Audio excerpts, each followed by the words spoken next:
Hey peeps, it's Suzette from Disrupt Tutoring, and as always, it's such a pleasure to join you. Today we're going to deal with an AP Maths question on a compound fraction. This compound fraction is a fraction over a fraction. We need a lowest common denominator of our numerator and a lowest common denominator of our denominator. So in the numerator, we have an A and a B. So we've got to multiply the A times A and the B times B. And that is all divided by the denominator. The denominator has its own denominator of AB. And so we have to multiply the first fraction by A, the constant term by AB, the last term by B. Now sometimes it's easier, instead of having a compound fraction, to rather have a fraction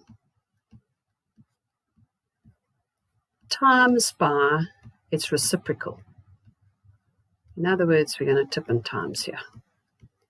Sometimes then it's not quite so intimidating. In order to simplify this, we have to factorize. We factorize in order to simplify. So we've got the difference of squares over AB times by AB over a trinomial that is in fact a perfect square.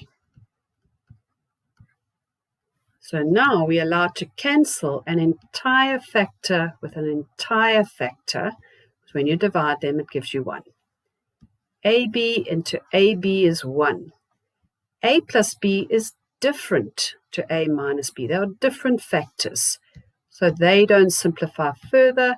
So we are left with the A plus B over the A minus B. And that can't be simplified further. No cancelling of the A's or the B's or anything silly over there. Before I go, I'd like to say a very special thank you to our epic sponsor for making this video possible. Read all about them in the description below. Be sure to visit our website for more of these epic tutorial videos. If you can't find the answer to your question, you can send us the question and we'll respond with a personalized video just for you. Until next time, stay epic.